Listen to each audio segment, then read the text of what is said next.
তো বন্ধুরা, ইজি কিচেনে সকলকে স্বাগত। আজকে আমি একটা ভর্তা বানিয়ে দেখাবো। সেই জন্য আমি আগে এই যে লঙ্কাটা ভেজে তুলে নিলাম। লঙ্কাটা নুনের সাথে আমি গুঁড়ো করে তুলে রাখলাম। আমার লাগছে রসুন কুচি, পেঁয়াজ কুচি, আর একটু ডাল সেদ্ধ নিয়েছি, যেহেতু ফুলকপিটা একটু ঝরঝরে হতে পারে, টমেটো, ধনেপাতা আর হচ্ছে কাঁচা লঙ্কা। তো আমি আগে একটু পেঁয়াজগুলো ভেজে নিই।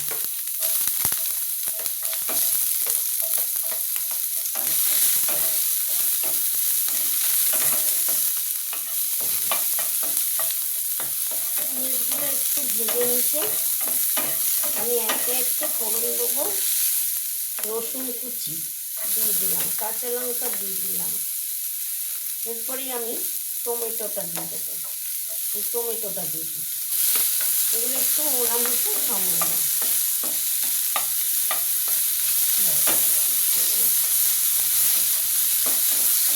একসাথে সব ভাজা হয়ে যাবে। পেঁয়াজ কুচি, রসুন কুচি, টমেটো, আমি এবার দিয়ে দেবো একটু ফুলকপিটা। ফুলকপি দিয়ে দিলাম। এবার আমি ভালো করে এগুলোকে মিশিয়ে নিয়ে আসবো।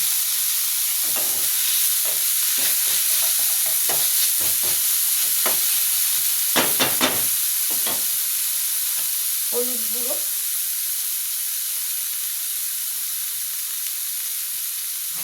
লবণ,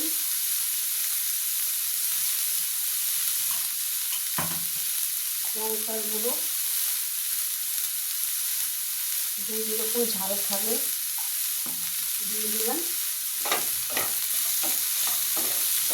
এটাকে একটু ভালো করে কাঁচা গন্ধটা মেরে নিয়ে আসবো।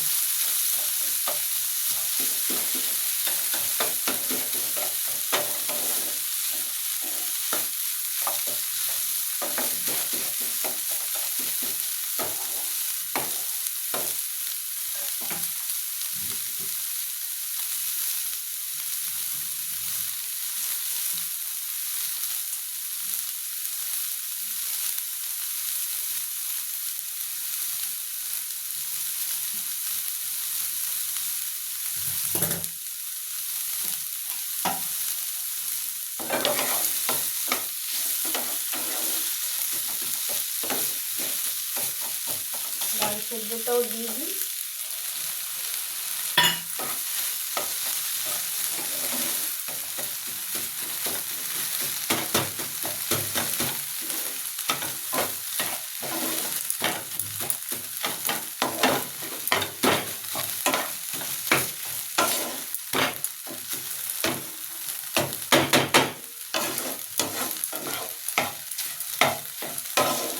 ফুলকপি এখন আর ভালো লাগে না, পুরনো হয়ে গেছে। তাও যদি একটু এদিক সেদিক করে রান্না করা যায়, মন্দ লাগবে না।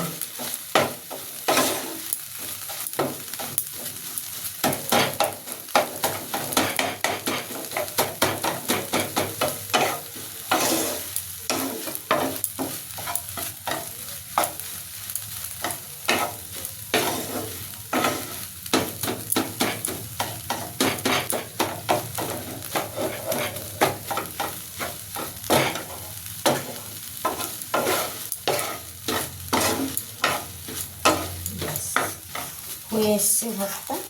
আমি নামানোর আগে একটু ধনেপাতা কুচি ছড়িয়ে দেবো।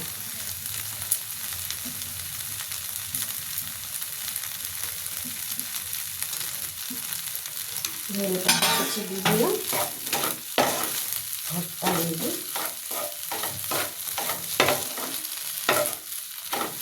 আর এই যে আমি শুকনো লঙ্কাটা রেখেছি, শুকনো লঙ্কাটা গুঁড়ো করে দেবেন, তাহলে এটা সেন্টটা ভালো হবে। শুকনো লঙ্কা এরকম গুঁড়ো করে ঠিক নামানোর আগে দিলে এটা মুচমুচে ভাব থাকবে এবং গন্ধটাও থাকবে। এই দিয়ে দিলাম আমি। আসল জিনিস হচ্ছে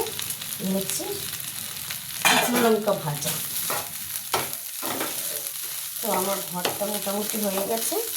এবার বন্ধুরা একটু তেল দিতে হবে, ভর্তাতে একটু কাঁচা তেল না দিলে ভালো লাগবে না। তো হয়ে গেল।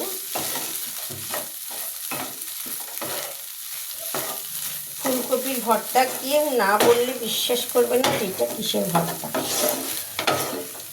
এইভাবে একটু ঘুরিয়ে ফিরিয়ে এখন ফুলকপি খাওয়া যেতেই পারে। আমি এবার একটু গার্নিশিং করে দেবো।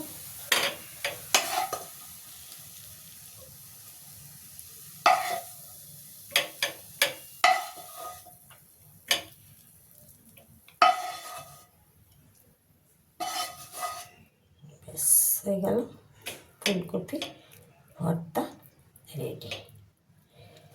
গরম ভাতের সাথে আপনি এটা খেতে পারবেন। একটু কাঁচা লঙ্কা দিয়ে দিলাম, ভালো লাগছে না, এখানে থাক।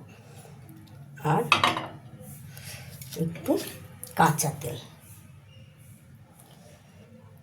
তো বন্ধুরা, ফুলকপি ভর্তা রেডি।